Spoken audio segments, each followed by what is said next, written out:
At this level, it means that the tank is full. When the water starts dropping to a level, then it starts the motor again. So it goes like tank is full, up, tank is empty, switch on. Okay, so to wire up a float switch, aside the float switch itself, we also need a few components to wire the float switch to the water pump. Okay, so in this video, I have this small motor here that represents the water pump. Then this is the float switch. This is how it looks like. So this floats on the water in the tank to either switch on the pump to pump water into the tank or to switch off the pump to stop pumping water into the tank. Okay, so this is how it looks like. This is a counterweight that will help to control the movement of the float switch to be able to do the switching on and the switching off properly. And this counterweight also helps to prevent the float switch from floating anyhow or from unnecessary movement during the filling of the tank when there is turbulence in the tank. So here, there is a double pole breaker here. This serves as the main switch that will switch on or switch off power supply to the pump circuit. Okay, and then here, this is a 6 amp circuit breaker. The motor I'm using here is a very small motor, about 0.6 amps. And then aside that, we also need the contactor. If this is your first time watching my video, you would have to uh, go back and watch some of my tutorials on how the contactor works. I have a lot of videos on contactors alone. We have this part or this side, which is supposed to be for the input, and that is normally marked L1, L2, L3. And then the output is marked T1, T2, T3. So here, this cable is connected from the output of the circuit breaker here, and then it's connected to the terminal marked L1 here. Okay, then there is also a neutral wire from the neutral bar that is connected to L2.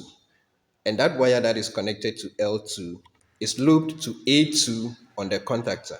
So for the wiring of the float switch, we'll be taking a live connection, preferably from L1, and then we'll also make a connection to A1. When you take the float switch, you see that there are 3 wires that connect to the float switch. So we have a brown wire, we have a blue wire, and then we have a black wire. We are going to do the wiring in a way that when the water fills the tank, this float switch will be floating on the water like this, and that switches off the pump. And then when the water starts dropping, the float switch will start going down by the help of the counterweight and how you set it. When the level of the water in the tank drops, the float switch turns this way, and that switches on the water pump through the control circuit to start pumping water into the tank. Okay, so if we want that operation, then it means we are not going to use the brown wire.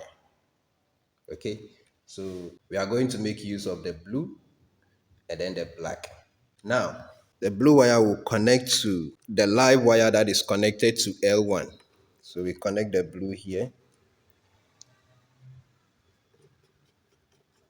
The black goes to A1 on the contactor coil. We open A1 and then connect our black wire there. Okay, so if you followed carefully, this is pretty simple. Now, usually if you have a single phase motor, most of them are small and they come with their own power cord. So I'll connect just live and neutral.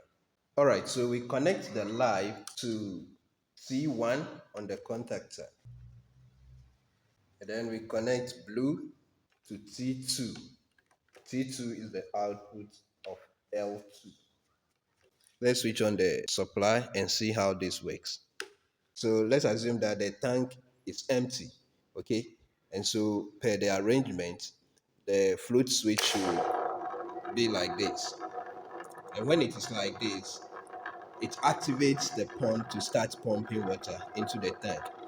As the tank is filling, the float switch will be raising like this, will be raising like this, will be raising like this, and by the help of the counterweight, at a point, it will be going vertical like this, okay, and that puts the switch off. At this level, it means that the tank is full. So it goes like tank is full, up, tank is empty, switch on, tank is full, tank is empty. Very good. But mind you, this is not the only way you can use the float switch. The float switch is a versatile device that can be used for other functions. If you want to know more about the float switch, there will be another video after this one where I'm going to explain the other different ways that the float switch could be wired for different purposes. Very well. I believe strongly that you have learned something useful from this video. And please, if you truly did, kindly give a thumb up, share with your friends. And in case this is your first time on my channel, please do subscribe and stay connected. Thank you very much again. See you in the next video.